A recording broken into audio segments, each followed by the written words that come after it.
Welcome to Man vs. Meeple, the show where we talk about all things board game related. Today we're here with a brand new designer, with a brand new company. Yep. And we're going to talk about a brand new game. This one's called Dungeons of Infinity with Jack Sperner. Yep.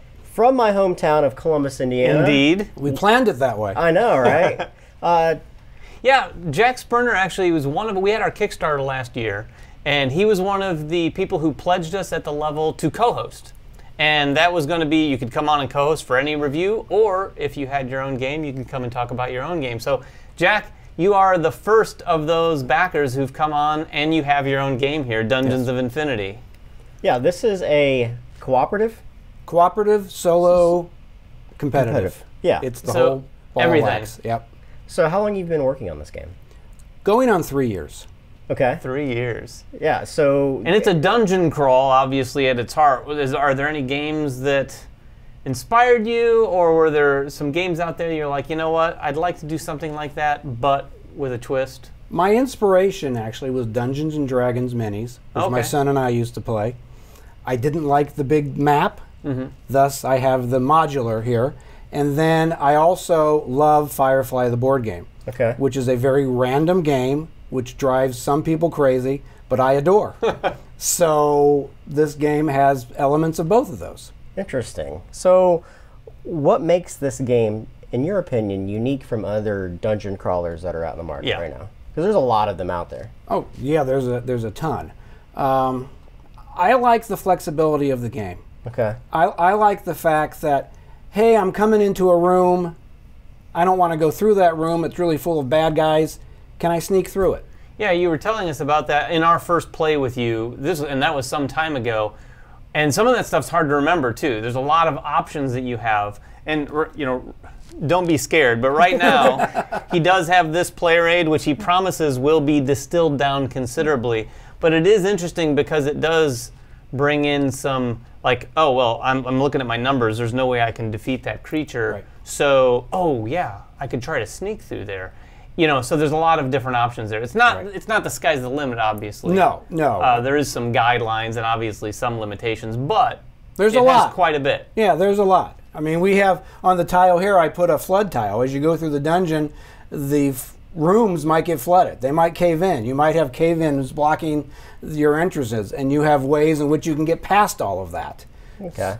And this is also one of those games, too, where you're laying the tiles as you play. Yes. So there's a big feeling of discovery and exploration. Yes. Where you're adding a new tile. It's one of those, I'm going to walk into the tile, have no idea what's going to happen here, and then you flip over an event card of sorts. Well, when you get in a room, if it's a mist, and the cards will over, I don't know if we can see them on this, the cards are over there, they're mist. There's 4 things that can be in the rooms. Okay. You can have a treasure chest, everybody says yay. Yeah. You can have a pile of debris.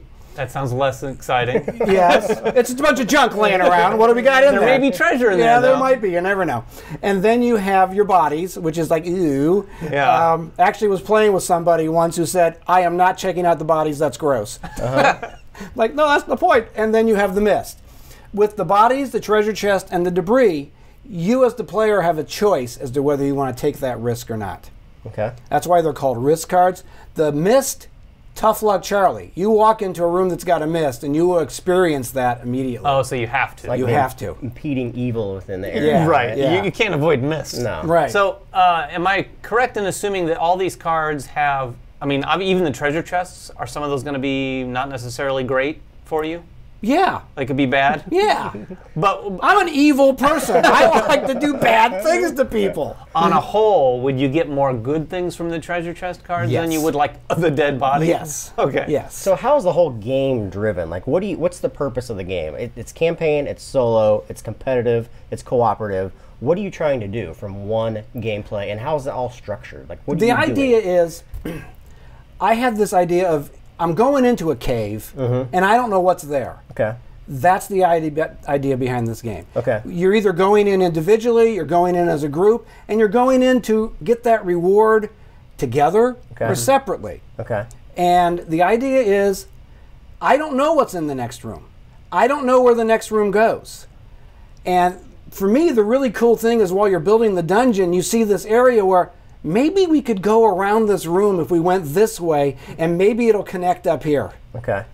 I love it. It's cool to be able to see that, how it goes. And another idea I had was, how do you respond to whatever the game throws you? You have a strategy involved until, oops, you open this treasure chest and it transports you to another room which you did not want to go to. One of the things I really liked when we initially played the game months ago were how the actions are handled within the game, right? You're not picking from a list, you're using cards. Yes. And the great thing is a lot of times when you play games, you're cycling through the cards, you play one action, that action is discarded until you reset your hand. You can pretty much take any of the actions you wish to take as long as you have the action points in order to do them. So if you're a wizard and you have a great fireball, you can just keep recasting that fireball into the room over and over. My idea behind that was, I don't like the mechanic of, oh, here I have this powerful warrior who suddenly forgets how to do this special move. Thematically, he doesn't forget how to do it. Right. So I was like, well, why not create a system in where your time frame that you have limits what you can do, not a card. So that's the idea behind the cards is, these are abilities you have. You can do it as many times as you want depending on what actions you have available. Yeah, I also have to say, too, and I don't know if this is what your thinking was as well, I think having all these in a hand of cards makes it far more accessible to a wider range of players, too. Because one of the things of playing a game like this, a dungeon crawl, if you have to remember a list of what are all my abilities again. But in this, anyone who's played any game can look, okay, all right, well, I'm going to do this. Not only that, but it gives you the context for how you need to use that ability, too. It gives you all the lists for all the die rolls you need to do, the modifiers for them right there on the card. So you know what you're going to be doing in that room with this particular action that you're using. That was one of my goals in designing the game, was not having to go back to the rule book. Now, have I been 100% successful with that? No. Through play tests, we're still working on it. Sure. But like these player boards, when the game is finalized and we are successfully kickstarted, the player boards are going to have more information on it that will help you with that kind of thing so that you don't have to go back to the rule book. Right. Just an example here, you have a encumbered number. Every character has their own encumbered number. Well, it's not on the board. Well, I was thinking, why not put it on the board? Make it easy for people. The more information you can give to a player just on the table alone is fantastic.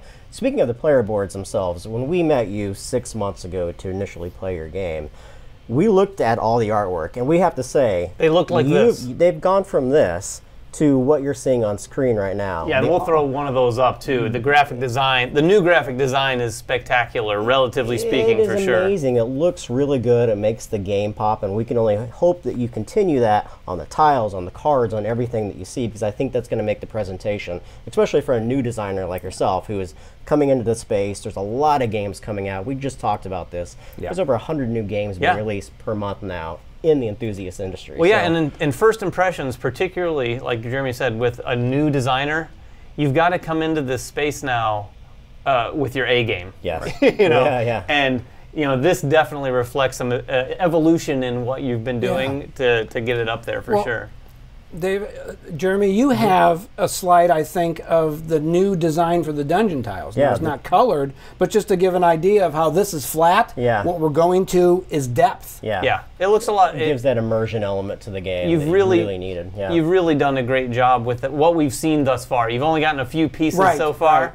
But hopefully with that Kickstarter funding, you'll get the whole thing there. Speaking of thus far, you are a first-time publisher. Are you going to publish it yourself? Are you going to go straight to retail? Are you kickstarting it? What's your plan? My plan is to kickstart the game and then to make the game available via the website. Okay. And the Infinity and More website. Do you have a time frame, possibly? Hopefully in September. Okay. That's the plan. For the Kickstarter? Yeah. Now, one thing I'm doing, because I know I'm a new person, is I'm generating interest via the Dungeons of Infinity Facebook page and a newsletter. Okay.